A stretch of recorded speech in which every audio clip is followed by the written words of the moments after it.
Hello, everybody. We're so glad that you are here.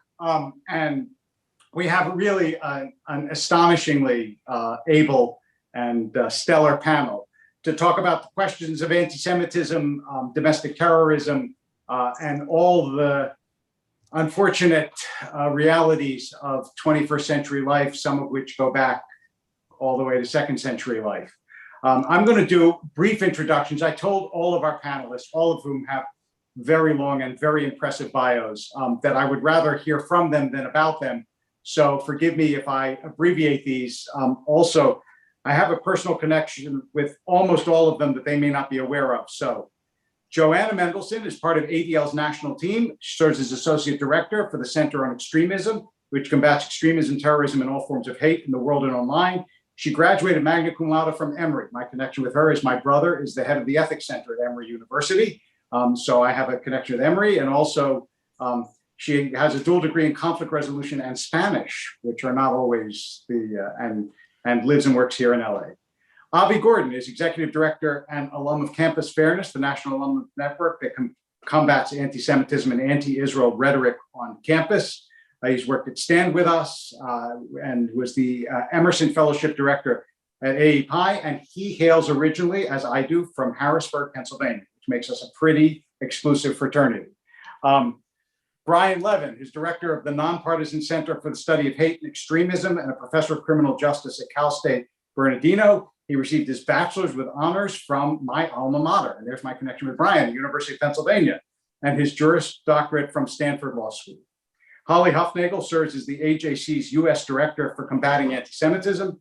She spearheads the agency's response to anti-Semitism in the United States, and I am an American. That's my connection with Holly. I'm sorry, I couldn't get closer, I tried. She received her master's from Georgetown and focused on 20th century Polish history and Jewish-Muslim relations before, during, and after the Holocaust, and has been a scholar in residence at Oxford with the Institute for Study of Global Anti-Semitism and Policy, and has worked also at the Holocaust. So, with all of that, which is really a remarkable, even from the parts that I read, forgetting all the parts that I didn't read. Let me ask you all for a sort of toward the horizon of anti-Semitism in a couple words globally, and then focusing here on the United States, in any direction all of you want to take it. And then I hope the conversation will spin out from there. And I'm going to go by order of the way that you appear on my screen, which is arbitrary and therefore not a question of any favoritism. So Joanna, would you start? Absolutely. And I would love to just add my claim to fame also is that my parents were married at Sinai and grandparents raised 4 kids. So it is a wonderful way to be back here full circle. So with that positive, I'm going to go into some of the dark underbelly here. So I would say that some of the things that we're seeing related to anti-Semitism are these macro conspiracies that we have seen forever, right? Whether or not it's the notion of this Jewish control, that they have this undue global influence, and that they manipulate events to expand their power, or whether or not it's the notion that Jews are greedy and value profit above all. And the way that we see it manifest across the spectrum, and let's be clear, it's not a left or right-wing issue, right? Because anti-Semitism is about this hate, right? It's a common hate built on these conspiracies that then kind of get bled into various ideologies. So when it comes to the groups that I particularly track, and I'm looking at white supremacy and neo-Nazis and extremists, they certainly present a very violent potential, right? The harm and the danger and the murders that are carried out from the right are very pernicious. But we can't exclude the notion that those from the left essentially are excluding and leaving out those in conversations, that we have some of the intersectionality that is taking place that doesn't leave room on the table for Jews as part of those conversations. And those identities are negated. And that is also very detrimental. Thank you. Holly? The 3 words, anti-Semitism is rising, to describe what's happening around the world and in the United States. But I focused just on the US, but before coming to HAC, I worked in the US Department of State and the Special Envoy to Monitor and Combat Antisemitism's office, and we focused abroad. And what I can say is that what Europe experienced about maybe 10 years ago, maybe a little bit over a decade ago, is what we're kind of experiencing now. So we really can look to what happened in Europe and ideally take some lessons from what happened during the rise of violence that they had in the early 2000s into the 2015 time to the United States. I also want to emphasize, though, that it's important to put what we're seeing right now in historical context. I think it's really easy to be alarmed and kind of, we don't want to see anti-Semitism under every rock and, begin to be very concerned that, there's kind of no hope. And I think all of us on this panel, actually, we're in this field because we're hopeful. We know that there is, good that can come from our efforts. And so I do make note that the anti-Semitism that Jews faced in America, whether it be from the anti-Semitic influence of Henry Ford in the 1920s or Father Coughlin and the radio speeches he would give in the 1930s, Charles Lindbergh in the 1940s, and even the Ku Klux Klan and the quota systems, the discrimination in businesses, that we don't have that anymore in the United States. And I think we can't forget that even as we are fighting this current uptick now. Thank you. Brian? This is a terrible thing. This is how I felt when I was the last speaker in South Carolina in 1993 after John Lewis, Jim Clyburn, and a who's now a very well-regarded congressperson, and a preacher from Western North Carolina. And here's the line that I said: "Note to self: don't follow these folks next time." I think they did a very cogent analysis. But let me throw some good news in there, even if it is a bit fleeting, and that is when our friends at the ADL come out with their report. I am going to bet, and they just came out with a wonderful report this week, and our friends at AGC come out with wonderful reports about anti-Semitism around the world. While anti-Semitism did not necessarily drop in 2020, getting close to Jews to actually cause them harm was more difficult because of the COVID lockdowns.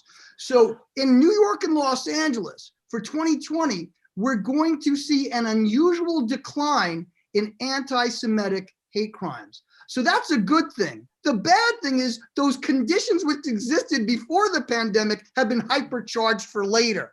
And I think some of these statements reflect a real, not some, the overarching statements reflect a reality. Let me tell you something we did at the center. We took about 28 years, give or take, what's a year out of 5,800, right?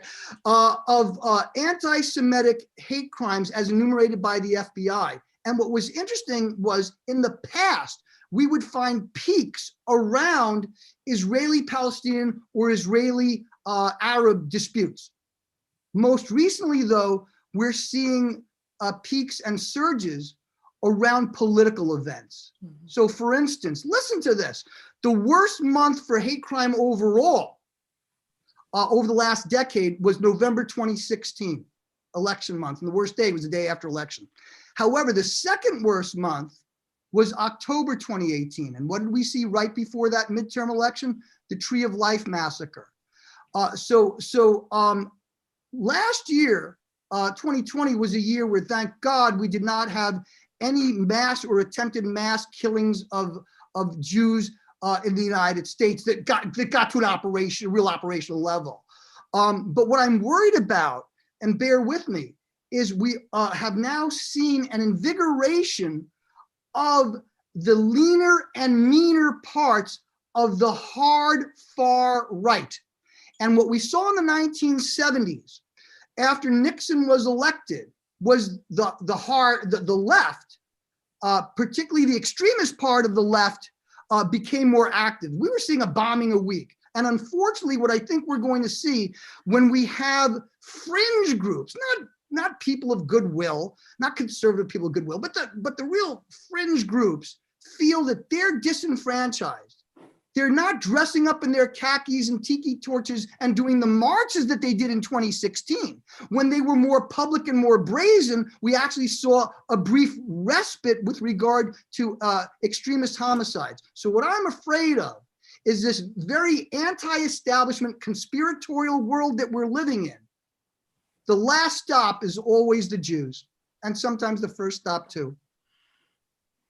If I could put numbers on a little bit of the Pollyanna, because I would love to say, you know, I do believe that with COVID, our numbers are going down in terms of anti-Semitism. We will see that the anti-Semitic incidents that we've been tracking since 1979 will likely go down.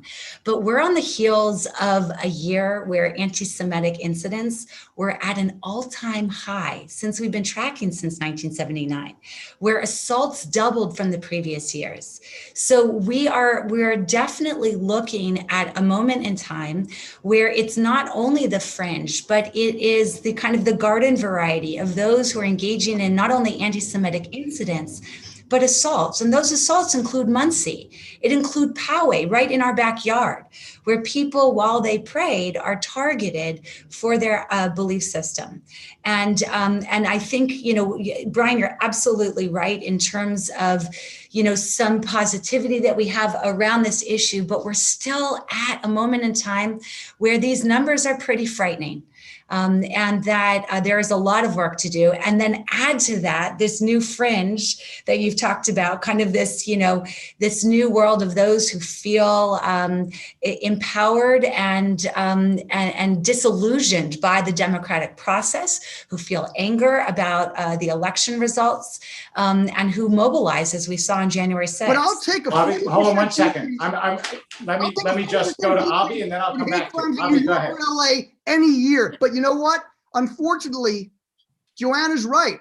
It was a weird year because of the restrictions on public gatherings. And we know in high density places like LA and New York, when people are rubbing elbows together, they're more likely to get violent. So that is in fact a temporary respite. And unfortunately, I have to agree with Joanna. It's strange. I don't usually lose control as moderator until halfway in, but I did it really fast this time, which means you guys are supercharged.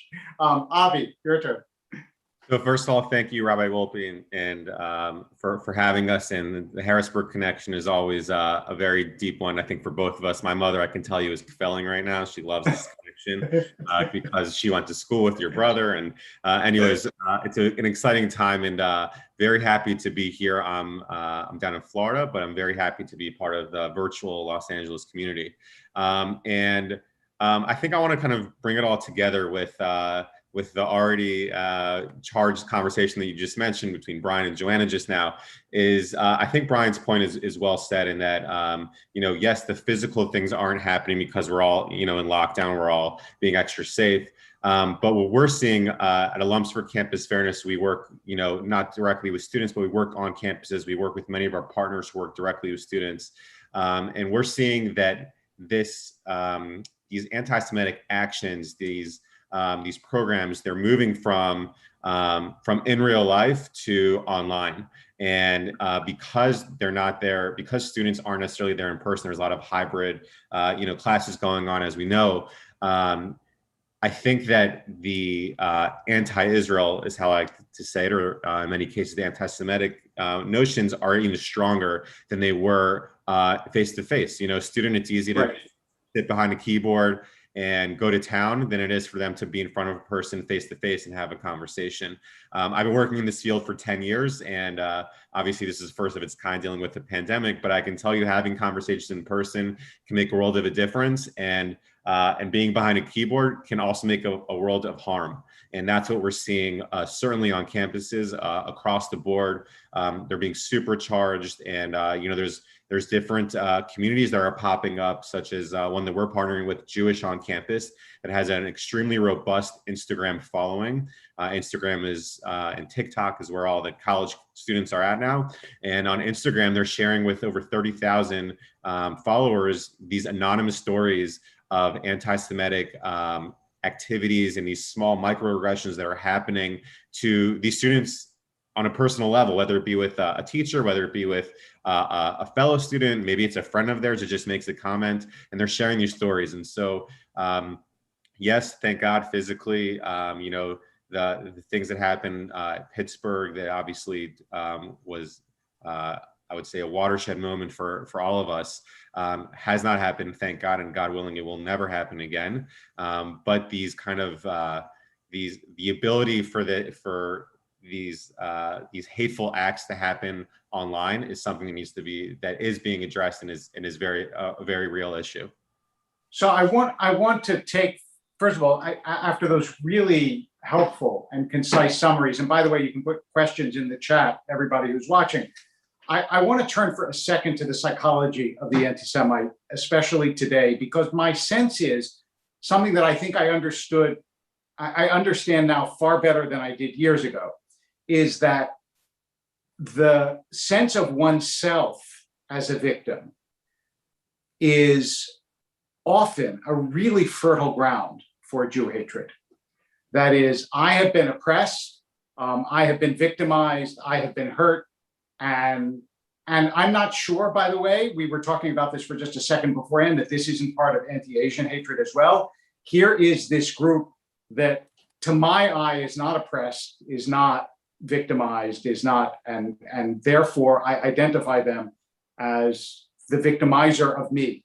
And I ask that because, as you said, it has less to do these days with the Palestinian-Israel issue, although that's still very much alive and seems more domestically charged. Holly, maybe I'll start with you and ask you what you think. It's such an important question, Rabbi Wolpe, especially because, we know from our research that nearly half of Americans, 46%, actually aren't even familiar with the term anti-Semitism. 21% of people have never heard the word, and 26% of Americans have heard it but don't know what it means. So that doesn't mean they don't know about discrimination against Jews or Jew hatred, but they don't know what the word anti-Semitism is. And that's why when we define it and we explain it, we do try to explain that it's not just that hatred piece. It's not just vilifying Jews as inferior or oppressed, because of that conspiratorial element that Joanna opened with. We have to say that at its root, anti-Semitism is conspiracy. What is conspiracy? That there is an evil someone or something plotting against humanity. That is us. And to the anti-Semite, the Jew is that evil someone. And and this is what I always need to say to people who don't really understand what anti-Semitism is. Whereas other forms of racism vilify their victims as inferior, anti-Semites vilify Jews because of their superiority, right? Jews have too much control, too much power, too much wealth, but they're assailed for that. They're attacked for that. We can look to those conspiracies as one of the reasons that Jewish control with immigration into Pittsburgh. We can look at Jewish wealth and Jewish greed as part of the John Ernest Poway, his manifesto that he wrote before going into Poway. So we know that those conspiratorial those conspiracies are in the mind, and that's what's providing the action. So it's really important that we actually understand the conspiracy part of anti-Semitism, which really does differ from other forms of racism and bigotry. I'm going to go on to all of you to answer that. But I don't know how familiar you are with the theory of Hyman Maccoby, who was an English scholar, who pointed out that the fact that people speak about Jews as both subhuman and superhuman, they're vermin who control the world. His theory about that was that because of the Christian allegation for centuries that Jews killed Jesus, in order to kill a god, you have to be superhumanly bad. So it can't just be that Jews are normally bad. They have to be satanically bad, and that psychological residue continues despite them. This is a very heavy conversation to get into, but Holly brought it up. So Brian, you want to make a comment on that? Well, sure. And here's the thing that I keep saying, haters, bear with me. Prejudice is an attitude, how we order the world. And there are a few components of it. One is how it's manifested behaviorally. So we'll leave that aside for now. But the cognitive component, the information that is taken in and how it is framed is important. And with that kind of a story, for instance, deicide, terrible thing, but it also intertwines with something else. And that is the emotional aspect. And that is why, for instance, we found this, our friends at ADL and other places, the use of memes, because you don't have to have a rigid ideology necessarily, or even an intense understanding to understand that someone's a villain. So this kind of deicide history, which has gone on for centuries, is now intertwined, and sometimes not even knowledgeably by some of these blokes that I run into, with villainy that is based on conspiracism. And when you're living in a world where conspiracy theories are adopted by a large percentage of the electorate, Jews are always going to be a villain in that. Even the Tree of Life massacre was done on the justification that Jews and Hias were bringing in Latinos who were going to debase the United States in some kind of conspiracy. So the bottom line is, when we have this kind of baseline of anti-Semitism, even if people don't fully understand it, and it's combined with more contemporary grievances, stereotypes, and conspiracies, it makes that candle burn longer, unfortunately, and brighter. Sure. Joanna, you look like we're about to say something. Yes? Oh, no, taking a deep breath. But yeah, Okay. but I would love to jump in. I Yes. mean, I think building off of everyone's points, exactly. I mean, from your point of the other, I think the ability to make everyone else the other, that victim narrative, that victimhood narrative, is very powerful. And when you can create that other, when you can create the notion that you are persecuted, that there is a rising tide of color that seeks your destruction, when you're talking about my world of white supremacy that I focus on, there is a kind of a genocidal existential threat that they talk about. They basically identify an impending Holocaust that is affecting their future. And they talk in terms of specifically the Jews. They say the Jews are essentially elevating everybody onto an even playing field, whether or not it's addressing and promoting the notions of liberalism or feminism, multiculturalism, diversity. All of these things they believe are elements of the Jewish effort to create equity in society. And so when you talk about white supremacy, they want to bring the system down. They want to crush the system that they believe, as Brian noted in terms of Robert Bowers, he posted 737 anti-Semitic posts on his Gab before he went in, and he said, screw your optics, I'm going in to target people at the Tree of Life. So the kind of anti-Semitic element is deeply intertwined with the ideology. And I think, building off of Holly's point about conspiracies, that is the lifeblood of extremist ideology. That is absolutely what helps to motivate them. And so whether or not it's the notion that the Rothschilds and the globalists are shooting laser beams from outer space to create fires here in California, as Marjorie Greene, a member of GOP, said, right? This is deeply rooted in anti-Semitic belief. The notion of the Rothschilds dates back to the 19th century, that, you know, this is a banking family that's trying to manipulate and control the world. And yet this is a trope that we heard this year. So George Soros conspiracies, although they're not only anti-Semitic, it's oftentimes is very much leads to that way of anti-Semitic belief, that Soros is paying protesters to riot, that Soros is radicalizing the African-American community to create discontent. And what we see is that this is a gateway into anti-Semitic cultures, talking about Jewish control and Jewish money that helps to manipulate how society is structured. And can I just interject one last point on that? One of the things I think connects to anti-Semitism is this declining trust in the communal institutions that hold us together, and a splintering of how we relate to each other. So now we have stovepipe echo chambers online, and what can start as an anti-authoritarian or skeptical about the largesse of government can often be manipulated into the Jews are responsible for it. And that's why we don't trust these institutions, because there are all these malefactors, including these insular Jews who are pulling the strings. I think you're muted, Rabbi Wolpe. You're muted. Huh, who muted me? That was probably a good move, but I've undone it. Consider putting all of this together. Tell me how this plays out on campus, because you would think that on campus, these are not people who you would think would be dominated by grievance. They're at expensive universities, they have good futures, et cetera, et cetera. It reminds me that Robert Frost said poetry should be made of griefs, not grievances. But I think prejudice is made of grievances and not griefs.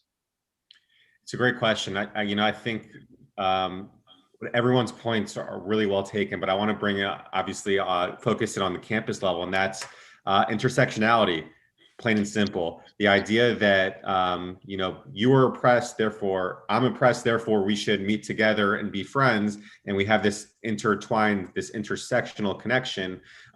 We've been seeing this for a number of years now on campuses, where many minority communities are partnering with Students for Justice in Palestine, which is, one of the most infamous anti-Israel groups on campuses across the country, because they're able to, the SJP groups are able to say, oh, like you feel like you're being oppressed, or you come from you come from a country where there's oppression.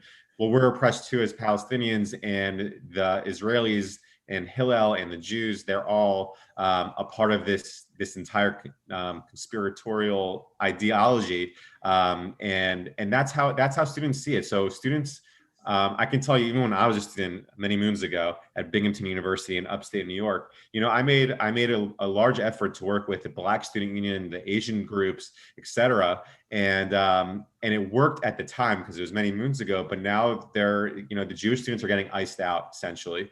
Students for Justice in Palestine has an anti-normalization charter, within their charter, which means that they won't work or talk with anyone who believes that the state of Israel should exist. And so that means they won't ever talk to a Hillel, talk to a Chabad on campus, or most of the Jews who are on campus. Many students don't love everything that Israel is doing or don't love the government, but they still have a fundamental agreement that Israel deserves to have a seat at the table, and that Israel is a Jewish state. And let's have a debate about the domestic issues within Israel, but they're going to get iced out. And so we're seeing students who are feeling isolated and feeling threatened in many ways because of their Judaism. I mean, students are afraid to wear a yarmulke or an IDF shirt or something, or things to that effect. And it's becoming more and more radicalized. Swastikas are being drawn. You mentioned that I worked for AEPI, the International Jewish Fraternity, for a number of years, and I went to schools where our houses were tagged with swastikas because the Jews were the scapegoat. I mean, I went to, at the time, it was San Diego State University many times because they got tagged a couple of times. I think it happened at the UCLA house, closer to home for all of you. These are serious issues that Jewish students are facing on campuses.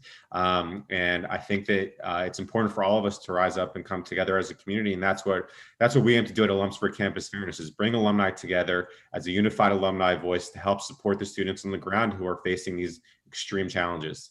So tell me, I'm curious for you to weigh in, and then I'd like the others to weigh in if you wish to.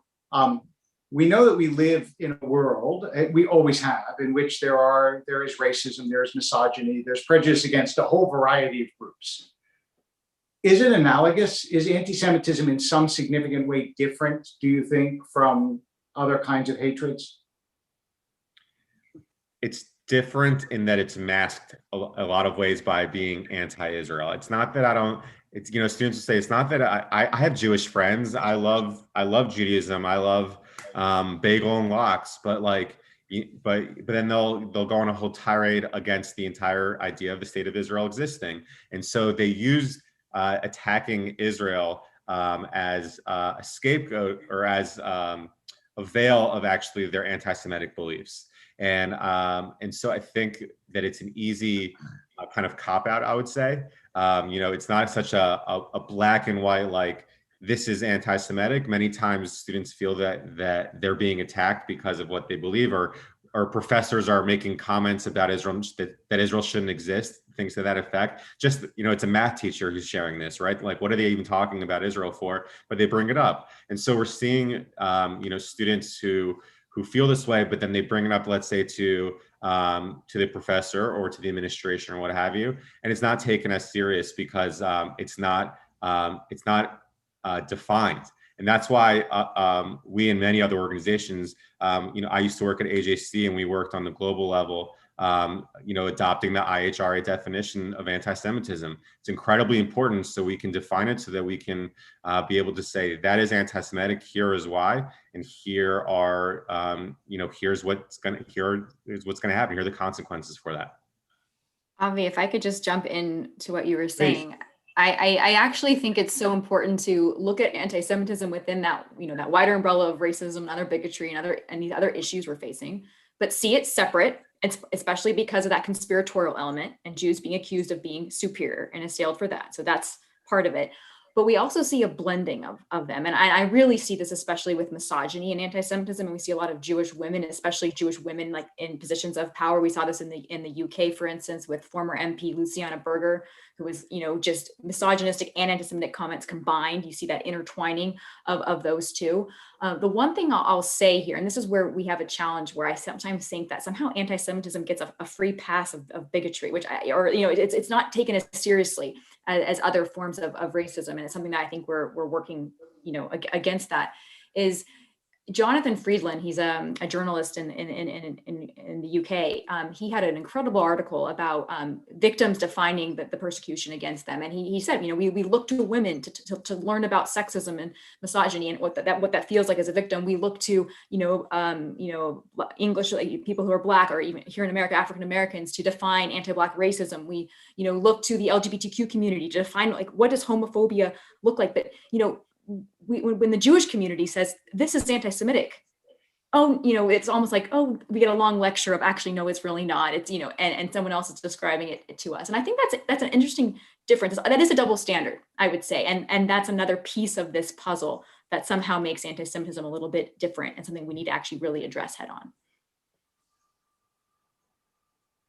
So that idea, let me ask you for the scalpel with which we can separate genuine objection to Israel and anti-Semitism. This is a question I get asked all the time. So let me ask you if any of you have quick forensic, slide rules that you use to say this is legitimate criticism of Israel, this is anti-Semitic in origin. Because just while you're getting out your calculators, one of the things that I thought when Avi was saying that is, if I'm a math teacher and I want to curry favor with my students, I might not really have any opinions about Israel anyway, but I know if I say something negative, then the vast majority of the class is going to think better of me. And so there can be multiple motivations for people to make all sorts of political comments that aren't necessarily considered anti-Semitic attitudes. And how do we know, or how do we figure, or how do we test? I think there's one element that, listen, Israel is a country run by leaders that is, like any country, prone to mistakes, right? There are things and positions and policies that are taken that can be and should be criticized, right? But the problem, and I think if you're taking up your cheshbon, your calculator on this, it would be, is it just applied to Israel, or are we applying it to other countries similarly? Is your criticism only directed, and you're not applying the same rubric of judgment and analysis to other countries, and you're fixated on just Israel, and you're not calling out the genocide in Rwanda and Darfur and all of these other places, Myanmar, and all of these other places that are 10 times more egregious in many ways, then that to us kind of crosses the line and raises the anti-Semitism flag. Brian, anything you want to add to that? I mean, that, I sign on to that. I'll jump in if you don't, Brian. Yeah. Oh, happy to have any of you jump in. I just really enjoy listening to all of you. We've seen this happen. And what I think we've seen, has it changed since we were talking about college campuses? I used to hang out in them before they closed everything down. Although I will say that they like me better on Zoom than in person, apparently. But what I think we've seen, particularly among young people, number one is even among Jews, there's a different relationship to Israel, the faith, and the Holocaust, right? Israel as a place, an existential oasis where Jews could be protected, coming out of the ashes of the Holocaust. Anyone on this panel has relatives who were affected. My dad was a POW under the Nazis in World War II, an American soldier. I think that now, what we talk about with regard to the Holocaust, for instance, we're failing on Holocaust education, even though we have statutes throughout the country and our reports have listed the states that cover them. But also, Jews used to be a welcome part. You listened to Senator Warnock last night talking about Schwerner, Goodman, and Cheney. We're considered a part, a foundational part of progressive campus movements. That's changed, particularly under the last 4 years. For many, Jews in Israel are associated with all the worst things of the Trump administration. So I think, unfortunately, there's been a variety of variables, some which were more incremental over time, some of which were more catalytic. But what I'm concerned about is when we looked at, as I said, the FBI data for almost 3 decades. In the past, we would see victimization of Jews come around the time of Arab-Israeli or Arab-Palestinian disputes. Now we're seeing it around political events. So give you an example. October 2018 was the second worst month of the decade overall for hate crime. It was the worst month ever, at least in modern history, with regard to homicides against Jews.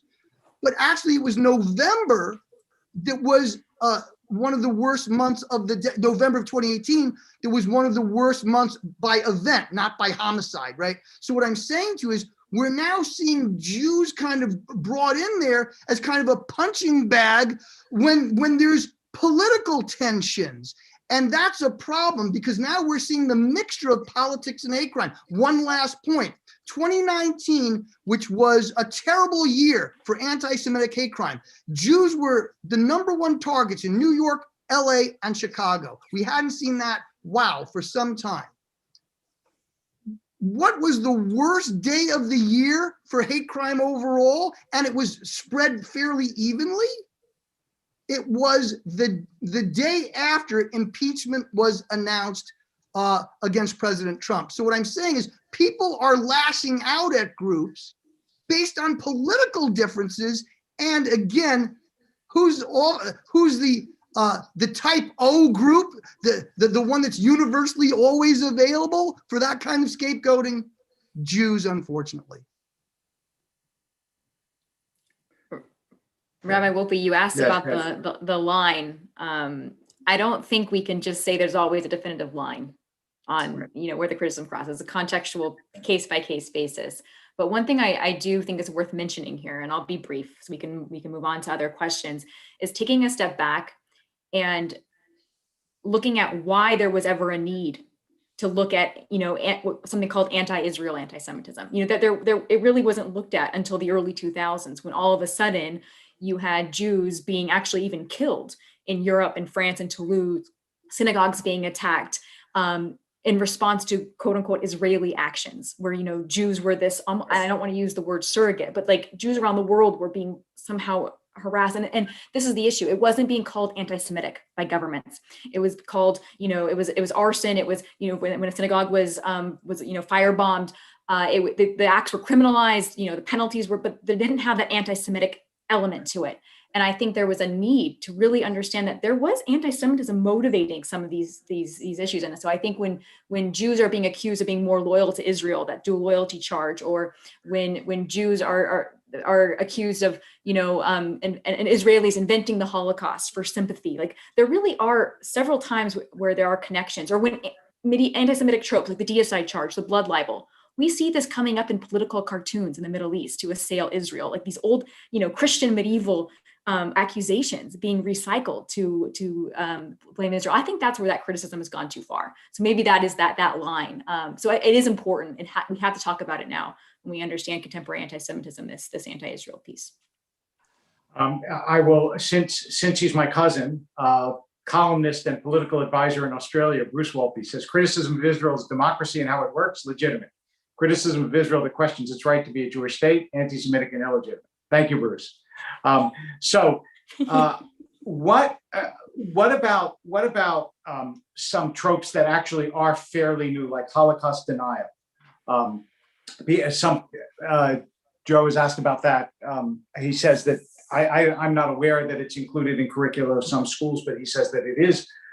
If you're aware of that, please enlighten us about where that is, and how does that creep into both? How does that creep into the mainstream, and how do we prevent it from creeping into the mainstream?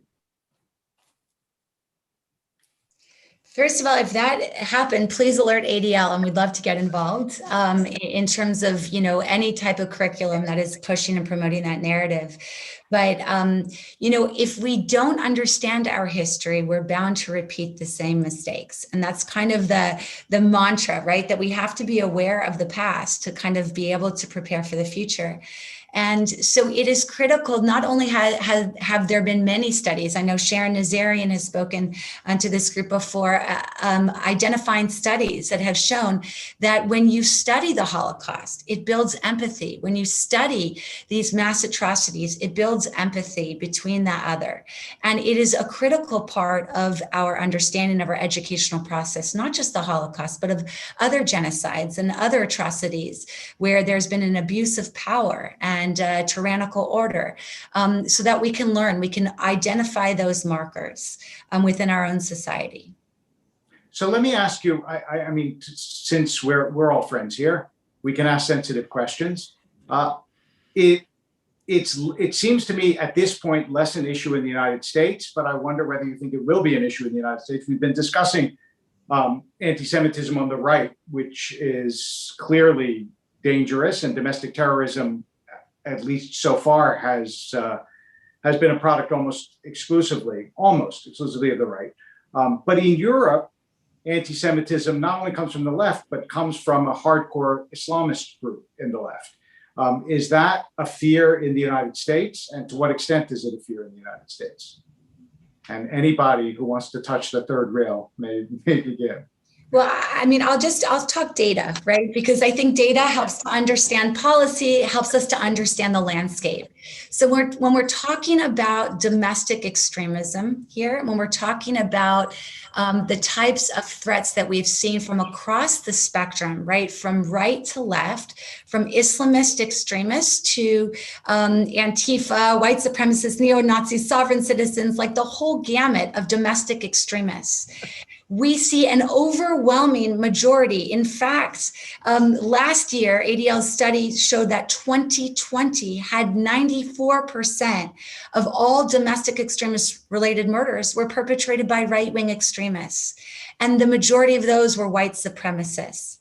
We had one example of a self-professed Antifa member who engaged. So when we're looking at things that have happened here in our country in terms of domestic extremists, in terms of jihadi activity, in terms of homegrown extremism, it doesn't reflect the numbers that we're seeing in the landscape. Now, we should always have 9/11 in our mind. We should always be concerned about the threats that affect us from abroad, and we should always prepare for that. But we need to resource up here in America appropriately, given the landscape, that we can't, the visceral concerns, we have to kind of retool and realign in order to understand what are the threats that we are dealing with now. And what we're seeing overwhelmingly is that they're coming from right-wing extremism. I'm going to turn from that to Avi for a second, because I think that not in terms of violence, but in terms of ideological anti-Semitism, my sense is in the campus that that's mostly from the left. Is that true? Yeah, no, definitely. We definitely do see a larger on the left, 100%. Again, it goes back to the intersectional kind of component of the victimhood of, you know, it's always fascinating to see, you know, the LGBTQ community partnering with SJP and not partnering with the pro-Israel community, where obviously the gay community is quite robust in Israel, and they're able to play the victimhood card to really to a phenomenal degree, and it alienates the students on campuses. And you know, it's hard to make a left argument, if you will, like a more liberal argument, if you will, when you have a right-wing government in Israel, for example, and with Netanyahu. And obviously, there's all these you know, hot words of settlements and the like that are definitely you know, at the zeitgeist right now. But I think it's really it's a challenge for students who have this liberal mindset, but also support Israel. They feel like they have nowhere to go necessarily because they're not welcomed in those left circles on campuses. And then sometimes within the pro-Israel community, it's more of a right-wing thought process. You know, as far as Israel is concerned, and they don't feel welcome there either. So it's kind of like a fine line that that many students are trying to walk, and it's certainly a challenge on campus, 100%. So I'm going to give a summary statement, and you all tell me if this is fair. In terms of intellectual and political insurgencies and anti-Semitism, it's greater on the left. In terms of actual danger to human lives, it's greater on the right. Does that seem fair at the moment? As a snapshot now, Brian, you're not. I have no investment in that formula, so please take issue with it. I'm just the moderator. I'm not the decider. You guys are the deciders. Well, I guess what I was thinking is it's probably right, but we're in a time of realignment. You know, in the past, it was really much easier to forecast things. But one of the things I think we're going to lose now that did occur with progressive Jews over the last administration. And can I compliment another group? Because I complimented ADLRA. I want to compliment AJC. They have a wonderful program called MJAC, Muslim Jewish Advisory Council. I'm on it, I know. Yeah, and we're actually going to donate a small amount because we lost a lot of our funding due to the pandemic. But I got a little prize for academic stuff, so we're going to donate to Good. that. So we'll talk to you about You that. can send it right. You can send it directly. I'll make sure that the Or you could give part of my honorarium to them. That would be fine.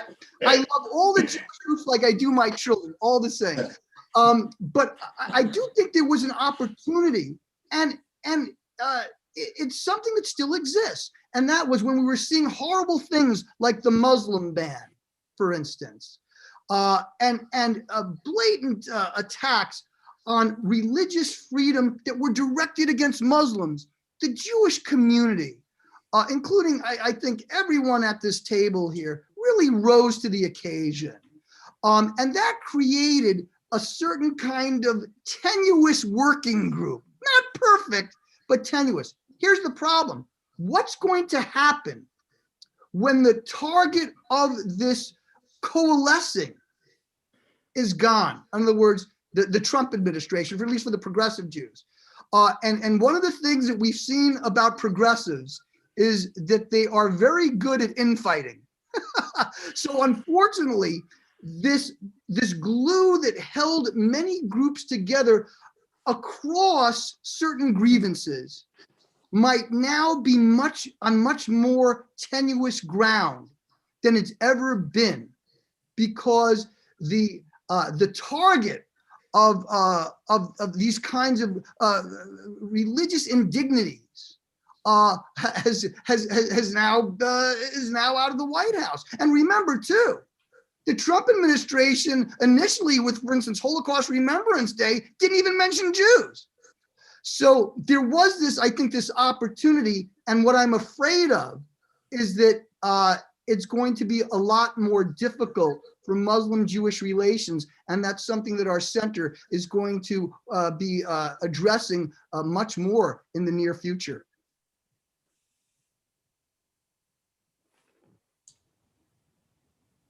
Okay. Joanna, your Oh, colleague? sure. Just kind of building off of your statement, I think you're totally right. I think, when we're looking at right-wing extremism, I think the threat of physical violence is real, right? When we have white supremacists and neo-Nazis that are wanting to attack and to harm and to get to the safety that we feel, right? Just this last month, ADL partnered with the FBI over a year-long investigation of a white supremacist group called Iron Youth that has a cell in California, but also cells in Texas. And two of the members of this group were arrested on gun charges. One of them was actually trying to get an assault rifle. And one of them called himself a Jew slayer, and he wanted to kill Jews. So the fact that they were arrested, thank God, no plan and plot was carried out. And I could tell you case after case in this last year alone that law enforcement have successfully addressed, and ADL has partnered. So the threat from that is certainly real. But on the other side, we see the threat of exclusion and social ostracization that comes from those that want to leave Jews out of the conversation. And that comes with its own concerns, right? Because the demonization of Zionism on college campuses is intensely personal, right? It's people's identity. It's part of their religious or cultural backdrop of who they are. And so when we do have left-wing activists who make kids, our kids, my girls who are going to go to college in a number of years, feel uncomfortable for being Jews, not just pro-Israel, but for being Jews, that also is very, very dangerous. I'll just add one point to what Jonah and Brian said. Actually, Brian, what you were saying about, are we going to lose the glue that held us together for those four? I'm really glad you said that, because I think when one of the best practices in fighting anti-Semitism is coalitions and coalition building and finding ways to work together, even when things shift and things change. And I think this is actually, we're at a moment in time that we need to make sure that we don't lose our allies. I think really now more than ever, and especially our Asian allies and partners, both anti-Asian and anti-Semitic, are the two really kind of biggest upticks we saw during the coronavirus, during COVID. So that's an important piece. Rabbi Wolpe, I actually do have statistics on how the American Jewish community thinks about the threats. We know that 89% of American Jews believe that the far right is a threat, and 49% believe it's a very serious threat. American Jews are actually spot on. I would say about 75%, even more, of incidents in the United States come from the far right. However, 61% say that the far left poses a threat, but only 16% say it's a very serious threat. So you see that difference between the far left being a very serious threat, 16%, and the far right being a very serious threat at that 49%. We also asked about extremism in the name of Islam, which comes back to the beginning of your question. And we found that 85% of American Jews believe that extremism in the name of Islam is a threat actually in the United States, but only 27% said it was a very serious threat. So again, 20% percentage points less than the far right. I think there is a big difference between what's going on here and what's going on in Europe in the perception of, and one of the things that is very interesting that I knew would happen is that there's, Brian said the progressives are very good at infighting. They have nothing on Jews, believe me. We're at least as good as progressives at infighting. And what is happening is, and I see this in my community, there actually was a huge divide among the way people felt about Trump and whether he was good for Israel, good for Jews, or bad for Israel, bad for Jews. And I see people actually even writing on my Facebook now, he was, he wasn't, and he was, he wasn't. And I don't want to litigate that here, but instead, I want to ask two closing questions, and you can take these in any direction you want. Obviously, we live in political times that are somewhat different over the last decade than have been before. I think in different ways, both Obama and Trump were presidents that were unprecedented in very different ways. I wonder what we've learned about anti-Semitism in America over the past decade. And I'm going to actually ask you to reflect on the question that I mentioned before we began, which is, I said that I was called today by somebody in the Asian community who said to me, essentially, we're not used to hate. What do you have to teach us about what it's like to be a hated group? So I'm going to ask you both questions. What have we learned in the past decade? And what's the lesson that we have to bring to others who may face discrimination, since we have, sadly, such a long and unremitting experience of it? Avi, you want to start? Sure, I'll give it a stab. Why not? So I think on, again, where my expertise lays on the campus level in the last decade, I think what we've seen is a lot of different variations of anti-Semitism on campuses, and I think with the unprecedented president, like you mentioned, it's created extreme thought processes, extreme programming, extreme reactions that we've never seen before. And so we're talking, when I first started in this field more than 10 years ago, there were die-ins, right, where the anti-Israel movement would literally fall in the middle of campus. All the anti-Israel students would fall in the middle of campus and say these represent dead Palestinians that Israelis are shooting indiscriminately all day, every day. And so that was like a guerrilla theater that we were seeing on campuses. And fast forward a few years, and now we're seeing BDS resolutions that happen, and actually that just happened at UCLA. So it's still happening on campuses. And I think equally now, then in the last number of years, we've seen I'm not sure the right way to put it, but the conservative thought process really coupling with the pro-Israel community, which in many ways alienated many of the liberal Jews on campuses, and it's been a challenge, I think, across the board with these. There hasn't been as much of a middle ground as I would like to see. There's been a lot more of an extreme to one end or the other, on both on the anti-Israel side, but also for the average American Jewish student like you or I were at one time, trying to go and have a great college experience. I hope that all of you here had a great college experience. I certainly did, but I also felt some of those remnants of feeling personally attacked because I was Jewish, because I loved Israel, etc. And I think that's what we've seen a lot more of, is that overt feeling that many students have. So to that end, I think it's an interesting thing to kind of watch how the campus has shifted, but at the same time, in many ways, it's kind of stayed the same in some dimensions. And with other communities who face discrimination, I think the Jewish communities are always open and looking for allies and want to work together to create a better future. Cynically, we were saying before, we are experts at discrimination. I mean, ADL has been around for over 100 years, so is AJC. And I think, unfortunately, we're experts. Unfortunately, many of us are direct descendants, including myself, of Holocaust survivors. And we take this very serious. I certainly do. And I always use, these controversial times, and, when these jokes come out, like what happened at SNL a couple weeks ago, I always look at it as an opportunity to educate. Why was it anti-Semitic in nature? Why were Jews offended? Why weren't some Jews offended? Where do we draw that line? It always opens up for great conversation. And equally with what we're seeing, unfortunately, with the rising tide of racism to the Asian American community, I think it's a great opportunity for us to have a dialogue and to talk with one another. I mentioned before, when I was a student, that I worked with the Asian community on a student level, but certainly I think it's a great opportunity for all of us to come together. I mean, what we do at Alums for Campus Fairness is we try to counter bigotry as one alumni voice. And we're always open to work with allies, and we will continue to do so until this ends. Thank you. Brian?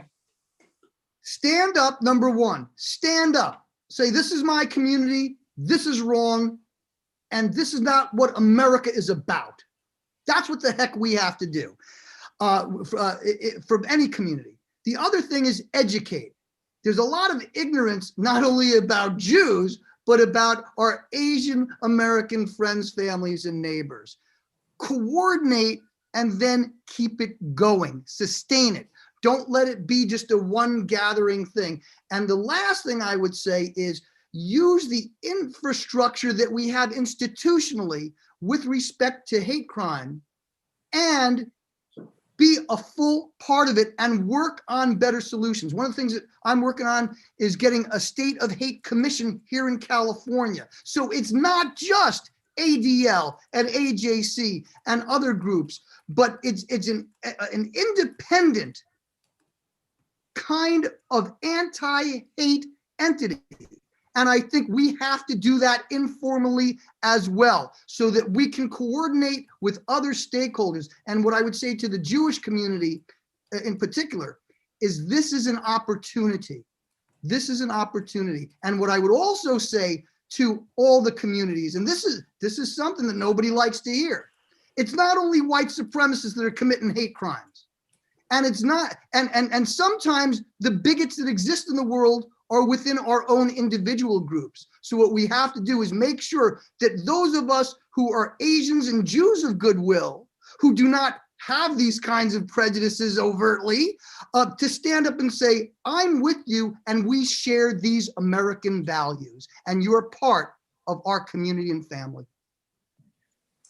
Holly, I want to ask you the same question, but also note that because you're not from the Jewish community originally, and you don't belong to the Jewish community, and yet you serve in the Jewish community, you might have an interesting perspective of what it is to be both inside and outside this community and to fight hate in the Jewish world.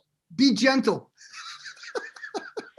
That's one of the first questions I get, Rabbi Wolpe, is if I'm Jewish. So many people assume I'm Jewish because I'm fighting anti-Semitism. Right. And I think that's the crux of the problem. The assumption that the hated has to fight the hate. And when we know that that can't be true. And that's why it is Jews and African-Americans and everyone that needs to fight against Asian hate, and just the way that Asians will stand up against anti-Semitism. No, it's so true. I'll be quick. The last 10 years, what have we learned? David Nuremberg out of the University of Chicago, he said that anti-Semitism is part of the grammar of the West. Like it's almost like within us, as a society for such a long time. And, in the past 10 years, we've learned that it was dormant, right? And now it's growing. But we've also learned, the importance of being aware of the problem early and speaking out. We've learned the importance of identifying the different sources and naming them. Like, for instance, Jersey City did not come from a white supremacist. We have to be able to call that out and find the root of what caused that. We know the importance of promoting national cohesion around the issue, that this is an issue for all Americans, for non-Jews. This is a democratic issue. This is about our values as a society. That's going to be the headline when we fight against anti-Semitism. That's what's going to build the bridges. And the last thing I think is that our efforts have to be sustained. This is a marathon. This is not a sprint. There aren't quick fixes. And we should never forget how far the Jewish community has come. And I've learned so much about the Jewish community in the last over a decade that I've been working on these issues. Americans actually have tested very positively towards Jews. We have data that shows that Americans want Jews as their neighbor. It's a very warm temperature against all the other minorities, and we can't forget that. That was not the case in the 1930s. Right. And we've come a long way. So I'll end on that note. Joanna? All right. And we need to duplicate Holly's of the world. I mean, just beautiful efforts. So in terms of the last decade, where have we come, right? I think that we are faced with new challenges. It's the same old hate. It's the same old tropes. It's the same old concepts that we've seen from, centuries ago. But what we are dealing with today in the landscape is the weaponization of hate. It's the ability to push your ideology, the belief system, these tropes out to kind of a global audience. And I think we have to deal with new skills, new resources, new ways to address the problem, whether or not it's working with the tech companies. And deplatforming is not a perfect solution. And there is no single solution to deal with this. We cannot just wave a wand. So we need to have a wraparound service to address this, whether or not it's law enforcement, tech companies, government, community, and advocates, and education, because because this is we're in the long haul, right? We have to teach our next generation to manage and celebrate differences and so forth. And I think that as extremists, as all of these groups are retooling and using technology, we're also seeing how it's, whether or not Brian mentioned it, the memes, the ways in which they are desensitizing us to anti-Semitism, to hatred, to Holocaust denial, whether or not they inject satire and bigotry into memes, or whether or not they're creating propaganda or leafleting. There are different ways in which they're pushing their messaging out, and it has a detrimental effect of desensitizing us. And then the second part about, as we've seen the Asian American and Pacific Islander community seen an increase in targeting across the country and in really horrific numbers. It's about the language, right? When you demonize a group of people, when you talk about, the China virus, and you paint this big picture and broad stroke brush against a group of people, it has effects. And we are seeing that manifest today. And so it is our civic and moral duty to speak out and to stop hate. We have to be allies. And I agree with all of the panelists about, sustaining that, reaching out, and joining them in support, whether or not it's the Atlanta incident, and we'll see how that develops, but we have to speak out. And then the last thing just to mention is that we have to shine a bright light on all of this hate. We can't brush it under the rug, because when we do that, we are not giving it the light of day that it needs. And we need the numbers, we need to track it, we need to put the resources in so we can have a good, not just anecdotal, visceral understanding of the problem, but a true understanding that's based and rooted in some sort of science. I want to thank all four of you. I mean, we're about to come up to Passover. Passover, it says, Matchil b'genut u'mesayim b'shabbat. You start off in bad straits and you end up free. So I think that the point that all of you made in different ways is, yes, things are bad, but we have certainly known them to be much worse. And the fact that we have such able advocates as Joanna Mendelson and Holly Huffnagel and Avi Gordon and Brian Levin and many others is a reason for optimism and for hope. So to all of you, thank you so much. And to all of you who watched, I hope that you will heed the wise advice of our panelists and use your voice for kindness and for goodness and for peace. Good night, everyone.